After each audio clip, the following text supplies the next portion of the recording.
Bismillahirrahmanirrahim. Assalamualaikum warahmatullahi wabarakatuh. Innal hamdalillah nahmaduhu wa nasta'inuhu wa nastaghfiruh wa na'udzu billahi min shururi anfusina wa min sayyiati a'malina. May yahdihillahu fala mudilla lahu wa may yudlil fala hadiya lahu. Asyhadu an la ilaha illallah wahdahu la syarika lahu wa asyhadu anna Muhammadan abduhu wa rasuluh. Ya ayyuhalladzina amanu taqullaha haqqa tuqatih wa la tamutunna illa wa antum muslimun. Ya ayyuhan nasu taqu rabbakum alladzi khalaqakum min nafsin wahidah wa khalaqa minha zawjaha wa batha minhuma rijalan katsiran wa nisaa'a wattaqullaha alladzi tasaaluna bihi wal arham innallaha kana 'alaikum raqiba. Ya ayyuhalladzina amanu taqullaha wa qulu qawlan sadida yuslih lakum a'malakum wa yaghfir lakum dhunubakum wa may yuti'illaha wa rasulahu faqad faza fawzan 'azima. Amma ba'd, fa inna asdaqal hadithi kitabullah wa khairul hadi nabiyina Muhammad sallallahu alaihi wa ala alihi wasallam wa syarrul umuri muhdatsatuha fa inna kulla muhdatsatin bid'ah wa kulla bid'atin dhalalah wa kulla dhalalatin finnar. Kaum muslimin wal muslimat rahimani wa rahimakumullah. Alhamdulillah, di malam hari ini tidak ada yang kita bisa ucapkan kecuali bersyukur kepada Allah Subhanahu wa taala atas nikmat dari Allah Subhanahu wa taala. Kita diberikan waktu untuk duduk di masjid ini untuk belajar di salah satu rumah Allah Subhanahu wa taala, yang mana dengan sebabnya kita harapkan dengan duduk belajar kita bisa mendapatkan berkah ilmu, kita menjadi orang-orang yang berilmu yang disebutkan oleh Allah Subhanahu wa taala dalam Al-Qur'an, yang digandengkan oleh Allah Subhanahu wa taala bersama dirinya dan para malaikatnya. Kata Allah Subhanahu wa taala, syahidallahu annahu la ilaha illahu wal malaikatu wa ulul ilmi qaiman bil qisti la ilaha illa huwal azizul hakim. Kata Allah Subhanahu wa taala, Allah Subhanahu wa taala bersaksi bahwasannya tidak ada yang berhak disembah kecuali Dia. Demikian pula para malaikat juga bersaksi akan hal tersebut. Wa ulul ilmi, dan orang-orang yang berilmu. Ini tiga, dua dari makhluknya, malaikat dan orang-orang yang berilmu, Allah Subhanahu wa taala gandengkan dengan dirinya. Disebutkan oleh Al-Imam Al-Qurtubi rahimahullah dalam tafsir beliau ketika belum menyebutkan ayat ini, itu ayat di surat Ali Imran ayat 18. Kata beliau rahimahullah, fi hadhil ayati dalilun ala fadlil ilmi wa syarafil ulama wa fadlihim, fa innahu law kana ahadun asyrafa minal ulama laqaranahumullahu bismihi wasmi malaikatihi. Kata Imam Al-Qurtubi rahimahullah, pada ayat ini yang kami baca tadi itu adalah terdapat dalil akan keutamaan ilmu, juga kemuliaan orang-orang yang berilmu, serta keutamaan mereka. Karena kata beliau, seandainya ada dari makhluk ini yang lebih mulia daripada orang-orang yang punya ilmu, maka Allah Subhanahu wa taala akan menggandengkan mereka dengan dirinya. Jadi digandengkan dengan malaikat Allah, juga bahkan dengan dirinya Allah Subhanahu wa ta'ala. Dan dengan bermajelis berarti kita telah menempuh sebab yang selalu diminta oleh Nabi kita Muhammad sallallahu alaihi wasallam kepada Allah Subhanahu wa taala, yaitu agar supaya selalu ditambahkan ilmu. Dengan duduk di majelis seperti ini akan bertambah ilmu kita, akan bertambah pengetahuan kita terhadap agama Allah Subhanahu wa taala, yang Allah Subhanahu wa taala perintahkan dalam Al-Qur'an kepada Nabi kita untuk memintanya kepada Allah. Kata Allah Subhanahu wa taala kepada nabinya di surat Toha ayat 114, wa qul rabbi zidni ilma. Katakan wahai Muhammad, wahai Rabbku, tambahkanlah ilmuku. Ketika Imam Al-Qurtubi juga menyebutkan ayat ini, ayat yang baru saja kami baca, ayat di surat Toha ayat 114, falau kana syai'un asyrafa minal ilmi la amarahu Allahu nabiyyah la amara Allahu nabiyahu ayyas'alahul mazida minhu. Kalau ada di sana, kalau ada di atas dunia ini sesuatu yang lebih mulia daripada ilmu, maka Nabi akan diperintahkan oleh Allah Subhanahu wa taala untuk meminta tambahan darinya. Tapi yang diperintahkan apa? Nabi sallallahu alaihi wasallam tidak diperintahkan untuk meminta tambahan harta, tambahan anak keturunan. Tidak. Padahal itu yang orang anggap mulia di dunia ini. Di dunia ini. Tapi bersamaan dengan anggapan orang itu, Allah Subhanahu wa taala memerintahkan nabinya untuk meminta tambahan ilmu. Ini menunjukkan bahwa ilmu lebih mulia daripada semuanya di dalam kehidupan dunia ini. Lebih mulia daripada semua yang ada di kehidupan dunia ini.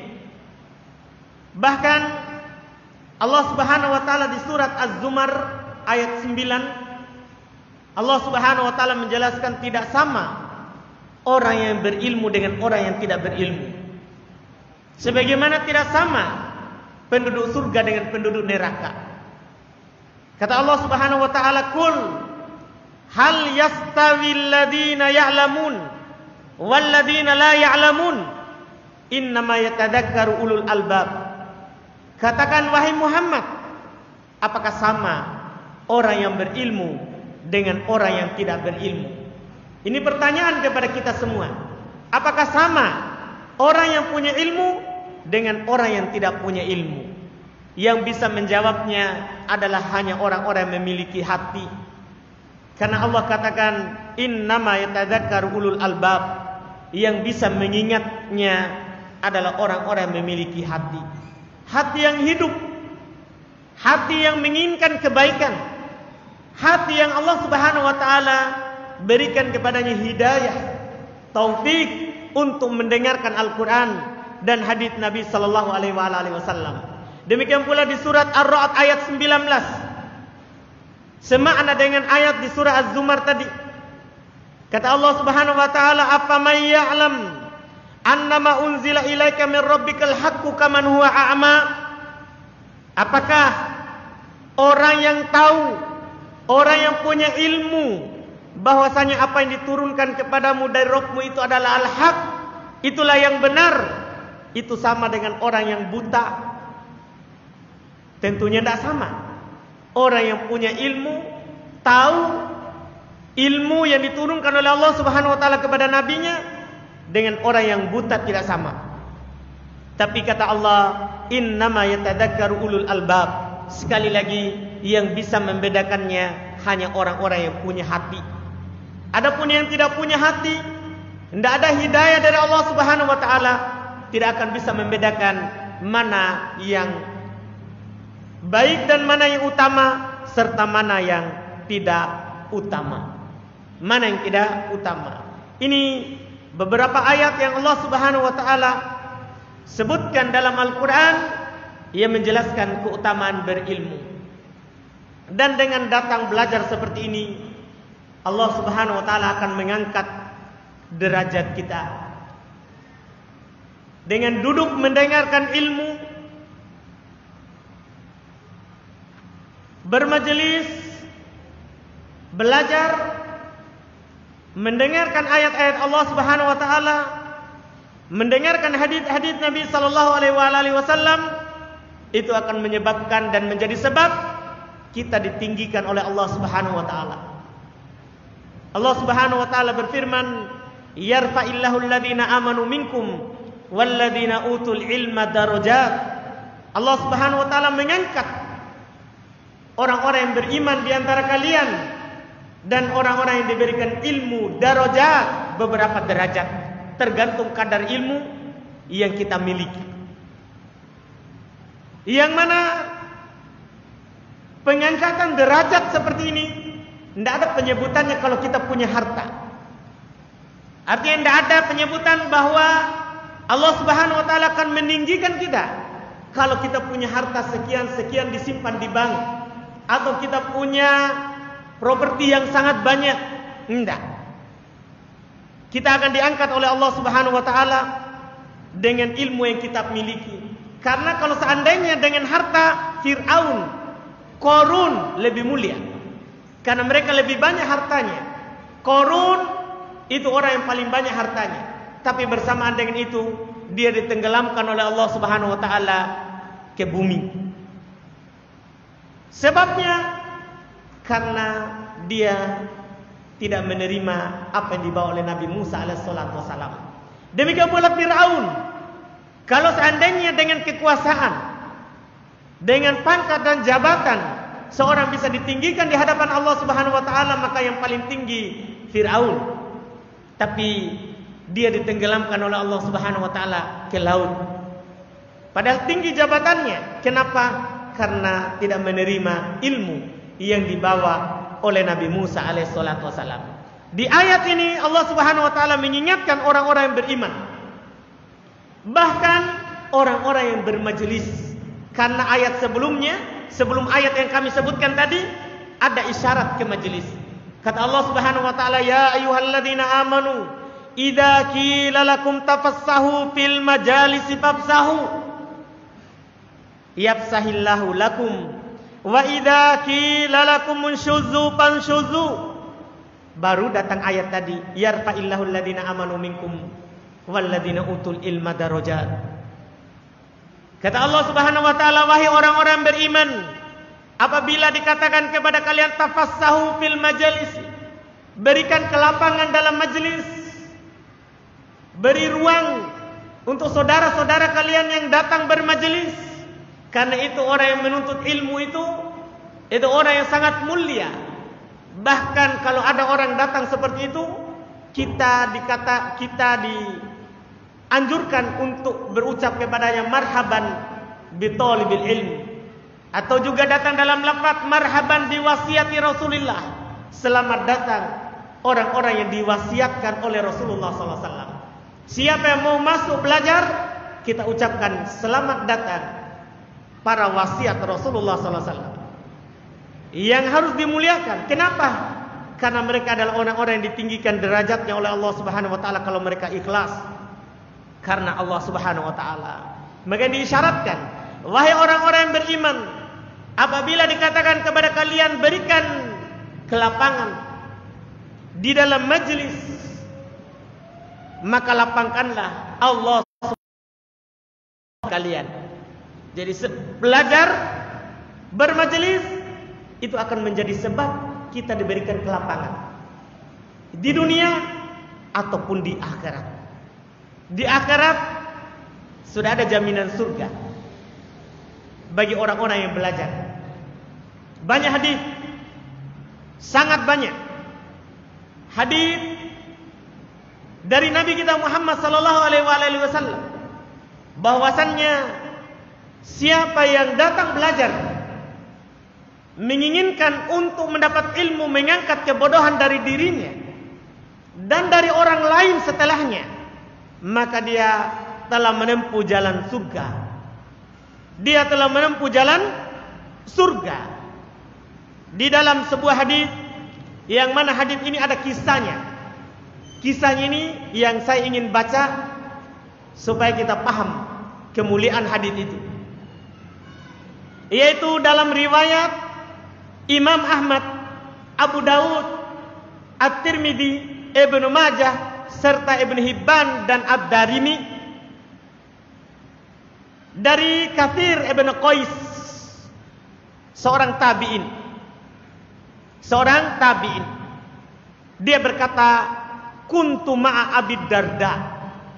Saya pernah bersama Abu Darda, sahabat yang mulia, fi masjid di Dimashq, di satu masjid di Damaskus. Faja'a rajulun, tiba-tiba datang kepadanya seorang lelaki. Faqala, orang ini bilang ke Abu Darda, ya Abu Darda, wahai Abu Darda, inni ji'tuka min Madinati Rasul. Saya datang kepada kamu dari Madinah ke Syam. Bayangkan perjalanan sebulan ke sana itu. Kalau perjalanan cepat, kalau lambat dan istirahat bisa 2 bulan. Perjalanan kaki. Jadi dia datang dari Madinah, kota Nabi, ke Abu Darda yang sudah tinggal di sana. Dia bilang, balagoni annaka tuhaddits an Rasulillah, sampai kepadaku bahwasanya kamu menyampaikan hadis dari Nabi sallallahu alaihi wasallam. Jadi sampai kabar kepadanya bahwasanya Abu Darda ini biasa mengajarkan hadis. Jadi dia ke sana perjalanan yang jauh. Ke sana. Dan dia bilang, makanat laka hajah ghairah. Abu Darda bilang kepadanya, kamu tidak punya kebutuhan? Tidak ada hajat lain selain itu? Mau dengar hadis saja? Orang itu bilang, lah, iya saya tidak punya kebutuhan lain, hanya itu saja. Saya mau dengar hadis. Saya mau dengar ilmu dari kota Nabi. Wala ji'ta li tijarah, dipertegas lagi. Kamu tidak datang untuk berjualan, untuk berdagang? Dia bilang, lah, tidak. Tidak ada maksudku dari perkara dunia. Saya cuma ingin mendengarkan hadis. Sebelum menyampaikan hadis, Abu Darda menyampaikan kepadanya satu hadis yang sangat agung. Sering kita hafal, sering kita dengar, tapi kita dengarnya yang sepotong. Ini hadis panjang, berisi semua terkait dengan keutamaan orang yang datang belajar. Kata Abu Darda, fa inni sami'tu Rasulullah sallallahu alaihi wasallam yaqul, saya mendengar Rasulullah sallallahu alaihi wasallam bersabda, man salaka tariqan yaltamisu fihi ilman sahalallahu lahu tariqan ilal jannah, wa innal malaikata la tadau ajnihataha li talibil ilmi ridan bima yasna, wa innal alima la yastaghfiru lahu man fis samawati wa man fil ardi hatta al hitan fil ma, wa fadlul alim alal abid ka fadlil qamari ala sairil kawakib, wa innal ulama warathatul anbiya, wa innal anbiya'a lam yuwarrithu dinaron wala dirhama, wa innama warathul ilma faman aqadahu aqada bihaddin wafir. Ini hadis lengkapnya, panjang, yang biasa kita hafal sepotongnya yang tadi. Kata Abu Darda kepadanya ketika bertemu dengan orang itu, dan dia katakan, saya tidak datang kecuali untuk mendengar hadis. Kata Abu Darda, sungguh saya mendengar Rasulullah sallallahu alaihi wasallam bersabda, siapa menempuh sebuah perjalanan, kan ini orang dari Madinah ke Dimashq, siapa menempuh perjalanan, yang perjalanan itu dia tempuh untuk mencari ilmu, maka Allah Subhanahu wa taala akan memudahkan untuknya jalan ke surga. Bagi orang yang ingin belajar, itu mudah baginya surga, mudah baginya surga yang menjamin Nabi. Nabi SAW dari Allah Subhanahu wa taala wahyu. Siapa yang belajar karena Allah akan mudah baginya surga. Akan mudah baginya surga. Dan tujuan seorang mukmin itu tidak lain, hanya surga. Kita hidup di dunia ini bukan untuk dunia, tapi kita hidup di dunia ini untuk akhirat kita. Dan kalau kita cita-citanya adalah akhirat, pasti surga. Tidak ada seorang pun dari kita kalau ditanya satu-satu yang mau masuk neraka. Tidak ada. Semuanya pasti mau masuk surga. Maka tempuhlah sebab ini. Ini salah satu sebab yang bisa memudahkan kita jalan ke surga. Ini kata Nabi SAW. Kemudian keutamaan berikutnya, wa innal malaikata la tadau ajnihataha li talibil ilmi ridon bima yasna. Para malaikat Allah, makhluk yang paling mulia, tidak pernah berdosa, meletakkan sayap-sayapnya kepada para pelajar, orang yang belajar. Antum semua kalau ikhlas karena Allah, datang belajar, memang ingin mengangkat kebodohan dari dalam diri kita, ingin mendengar hadits Nabi, maka para malaikat selalu meletakkan sayapnya kepada antum. Kenapa? Ridon bima yasna, karena ridho terhadap apa yang antum lakukan. Senang malaikat mendengarkan dan melihat kita mulai belajar agama. Kita mau duduk di majelis ilmu. Kita mau mendengarkan ayat-ayat Al-Quran dan mendengarkan hadits-hadits Nabi Sallallahu Alaihi Wasallam. Ini keutamaan kedua. Pertama, dimudahkan jalan ke surga. Kedua, malaikat selalu menaunginya. Ketiga, wa innal alimah la yastaghfiru lahu man fis samawati wa man fil ard. Sungguh orang yang berilmu, dan tidak mungkin kita berilmu kalau tidak belajar.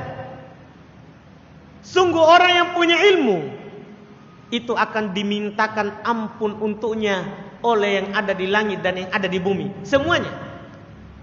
Semua yang ada di langit, malaikat, tidak ada yang tahu jumlahnya kecuali Allah Subhanahu wa taala. Dan yang ada di bumi, tidak ada juga yang tahu kecuali Allah Subhanahu wa taala. Kita mungkin tahu penduduk Indonesia berapa, tapi kita tidak tahu penduduk dunia ini berapa. Manusianya kita tidak tahu, apalagi hewannya. Nah, orang yang berilmu itu akan dimintakan ampun untuknya oleh yang ada di langit dan yang ada di bumi. Sampai kata Nabi, hattal hitanu fil ma, sampai ikan yang ada di air. Antum punya ikan di luar rumah, ikan apa? Bitte. Iya, itu memintakan ampun untuk antum. Kalau antum belajar, ikan di air memintakan ampun untuk antum. Tapi syaratnya antum belajar, berilmu. Itu syaratnya. Ini kata Nabi SAW. Kemudian yang keempat, wa fadlul alim alal abid ka fadlil qamari ala sairil kawakib. Keutamaan orang yang berilmu daripada ahli ibadah. Orang yang berilmu perbandingannya dengan ahli ibadah yang rajin ibadah saja, tidak ada ilmunya. Itu ka fadlil qamari ala sairil kawakib, seperti kelebihan bulan di seluruh bintang. Antum coba lihat, kalau bulan purnama, apa nilainya bintang di sampingnya? Ya, apa nilainya bintang di sampingnya? Ini penjelasan Nabi Sallallahu Alaihi Wasallam bahwa orang yang berilmu itu lebih utama daripada ahli ibadah. Ini keutamaan. Kemudian kata Nabi terakhir, wa innal ulama warathatul anbiya. Orang-orang berilmu itu adalah pewaris para nabi. Adanya ulama itu kita bersyukur, karena mereka adalah pewaris para nabi. Orang-orang yang menyampaikan apa yang disampaikan oleh Nabi Sallallahu Alaihi Wasallam. Wa innal anbiya alam yuwarithu dinaron wala dirhama. Para nabi tidak mewarisi dinar, mata uang emas, tidak pula mewarisi dirham, mata uang perak. Bukan harta dunia yang mereka warisi. Apa yang mereka warisi? Innama warathul ilma yang mereka wariskan adalah ilmu. Maka kata Nabi, faman akhadahu akhadha bihaddin wafir. Ini wasiat kapan ini?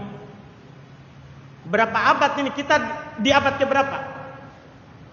Kita di tengah abad ke-15. Kan begitu? Sudah berapa abad ini wasiat? Nabi SAW mengingatkan kita seakan-akan baru belum bicara kepada kita. Bahwa para nabi itu termasuk nabi kita.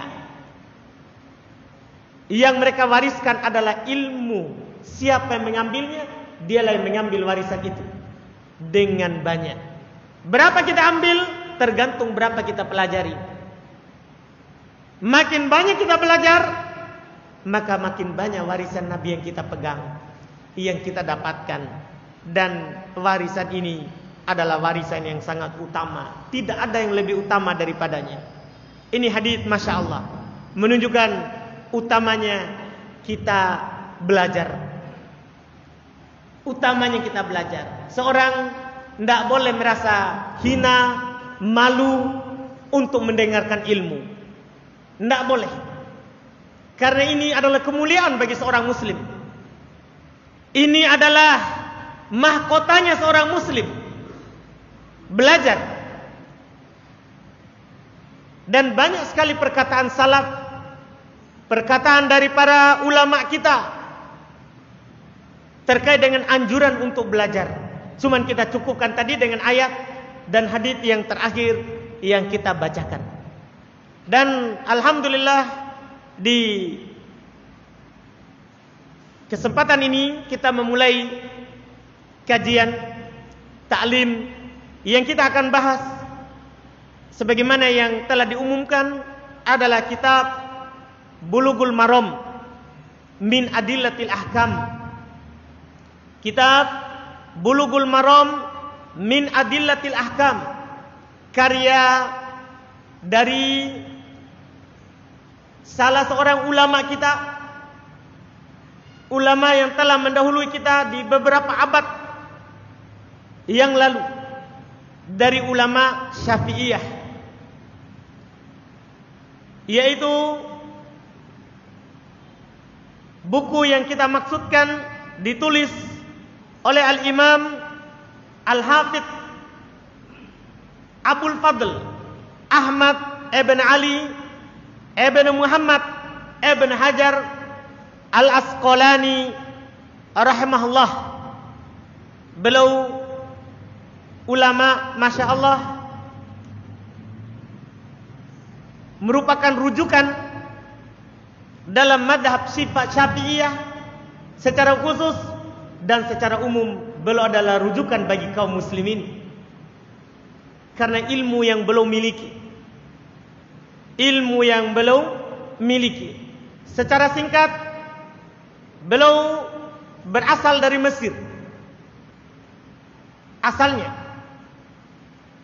dan beliau punya madhab Syafi'i, yaitu pengikut madhab Imam Syafi'i rahimahullah.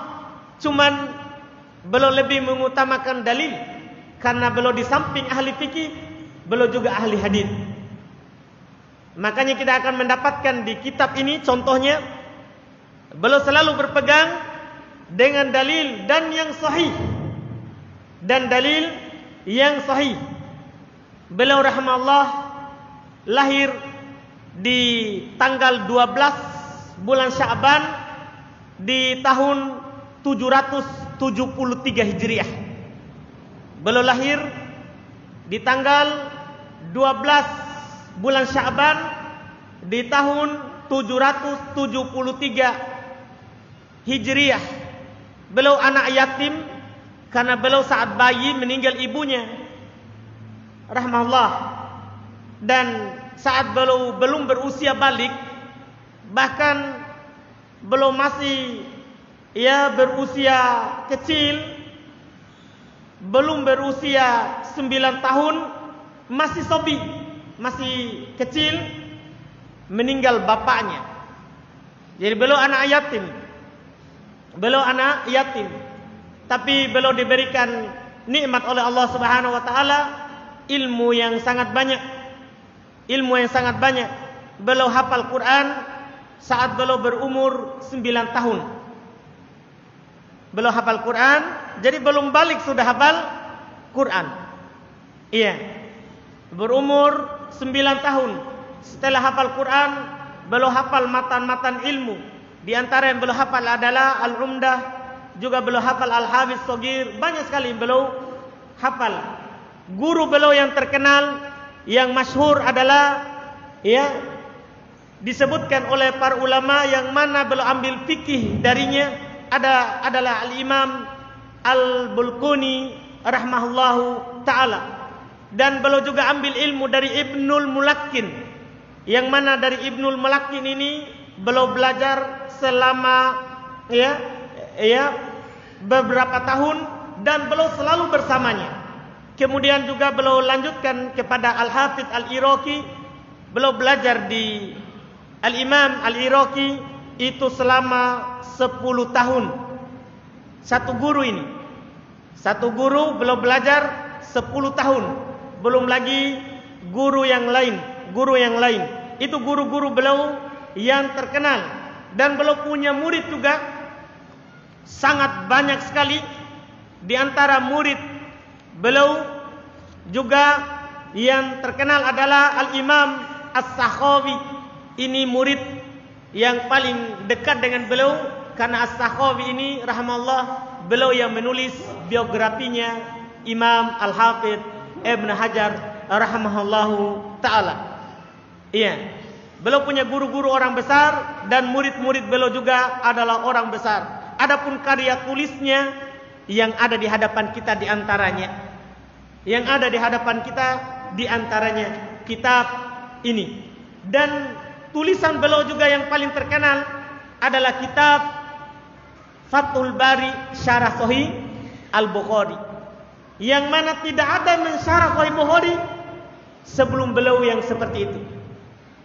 Maka syarah beliau adalah syarah yang paling mulia, syarah yang paling agung. Di antara kitab beliau ini yang kita pelajari, kitab ini Masya Allah, yang kita akan baca mulai di pertemuan akan datang. Kitab yang sangat agung, sangat banyak ulama rahimahumullah mewasiatkan. Bahkan mulai buku ini dikarang, tidak pernah ada kosong satu halaqah, satu majelis ilmu yang tidak dipelajari. Bahkan yang paling menakjubkan, ulama belakangan ini disebutkan oleh Syekh Abdurrahman Al-Bassam, murid guru dari Syekh Ibnu Utsaimin juga, dan teman juga dari Syekh Ibnu Utsaimin, sama-sama belajar di Syekh Abdurrahman bin Nasir As-Sa'di. Itu Syekh Abdurrahman bin Nasir As-Sa'di tidak pernah kosong pelajarannya dari kitab Bulughul Maram.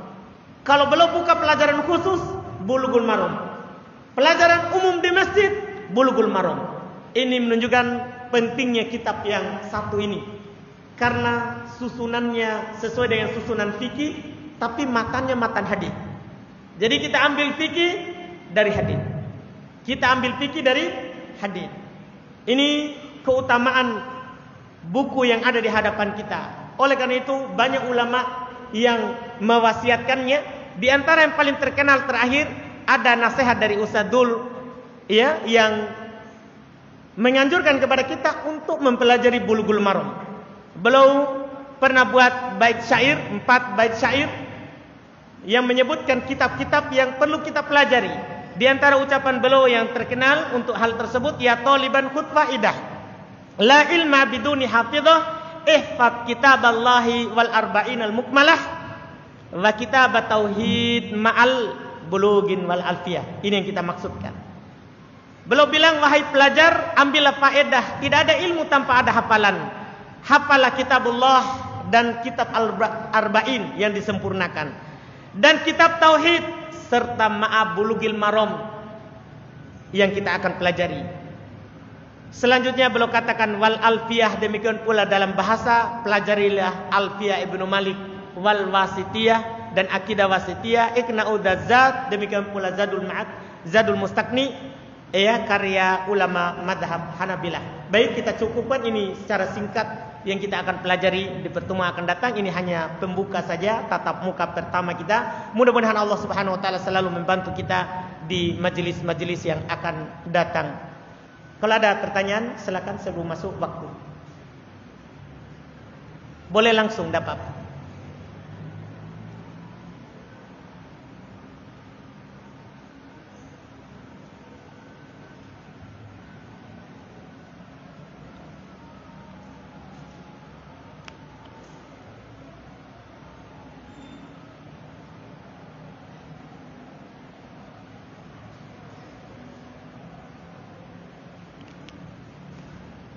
Tidak ada. Siapa yang mau bertanya? Silakan.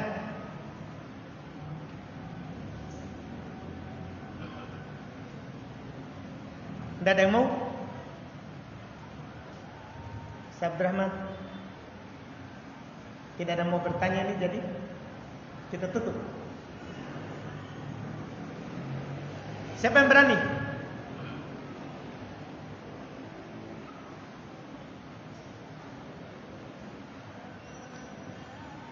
Tidak ada?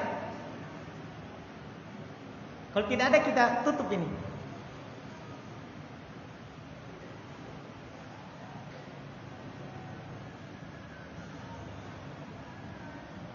Dan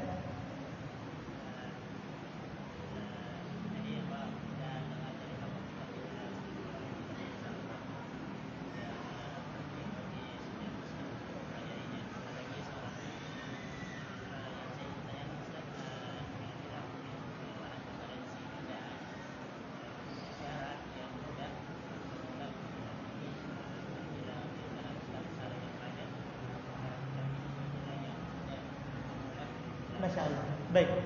Jadi Ustaz Abdurrahman bertanya, kita sudah dikatakan tadi dianjurkan sekali untuk mempelajari kitab Bulughul Maram karya Al-Hafidz Ibnu Hajar rahimallahu taala.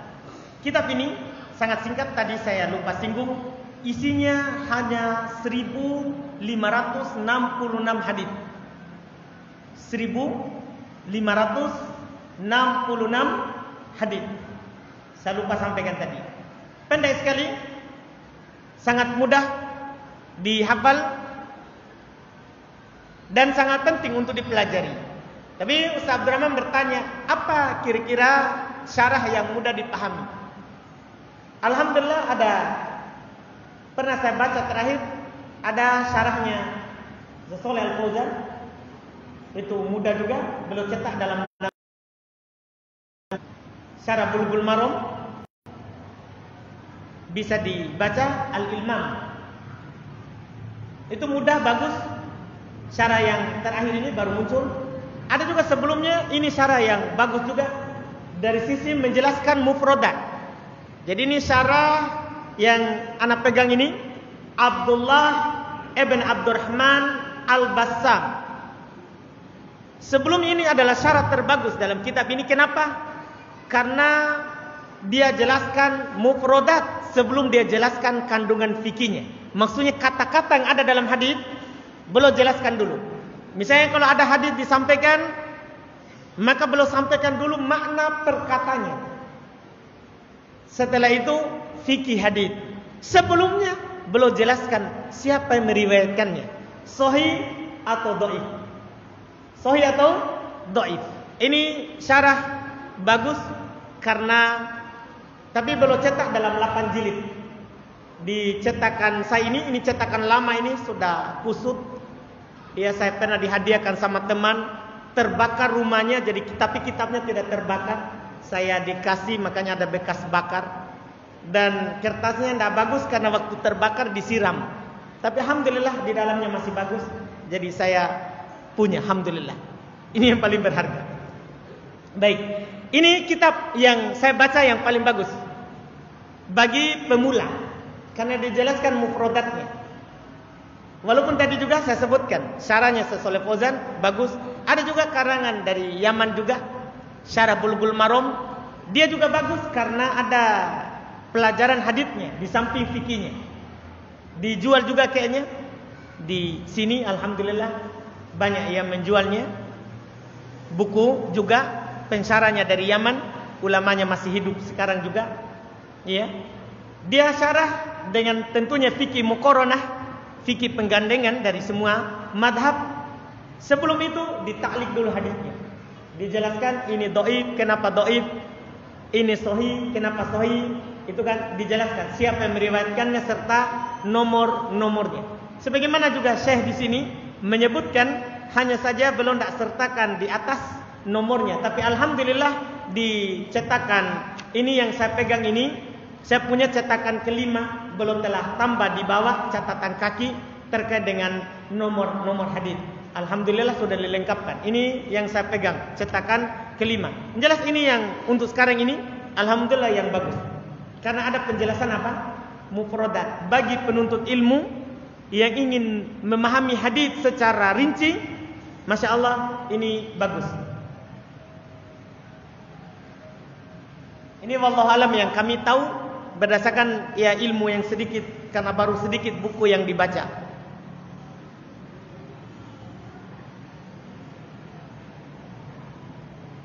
Belum. Baik, ini pertanyaan terakhir dengannya kita tutup. Ustaz, tolong nasihati kami dari kiat-kiat istiqomah di masa yang penuh fitnah ini melalui lingkungan maupun media. Sekarang ini cukup seorang itu selalu bertakwa kepada Allah Subhanahu wa taala. Di saat ramai ataupun saat sendiri. Di saat ramai ataupun saat sendiri. Hendaknya selalu bertakwa kepada Allah Subhanahu wa taala. Kemudian yang kedua, kita jangan melakukan kecuali apa yang bermanfaat untuk kita. Jangan berbuat, jangan komen kalau di media kalau tidak berada manfaatnya. Kalau tidak ada manfaatnya. Kita hendaknya selalu bertakwa kepada Allah dan jangan berbuat kecuali apa yang kita lihat ini bermanfaat untuk saya, dunia dan agama. Kalau tidak, kita tidak usah ikut-ikutan. Ini yang kedua. Kemudian yang ketiga, selalu bersemangat pada yang bermanfaat.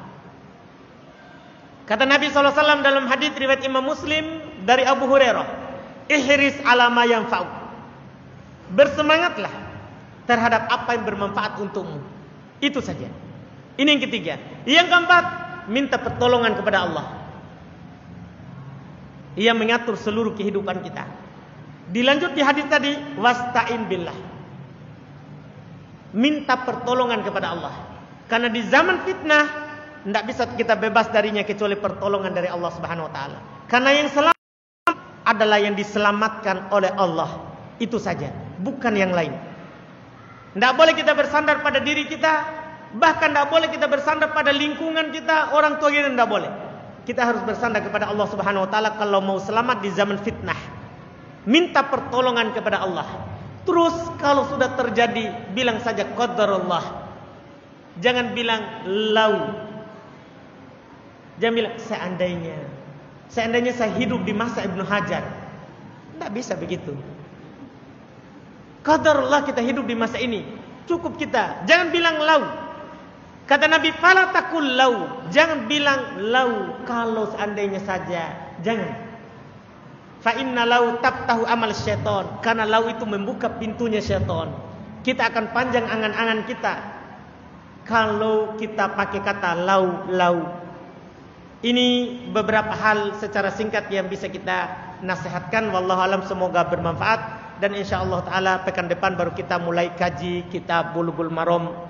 Kita cukupkan. Subhanakallahumma hamdik asyhadu an la ilaha illa anta astaghfiruka wa atubu ilaik. Assalamualaikum warahmatullahi wabarakatuh.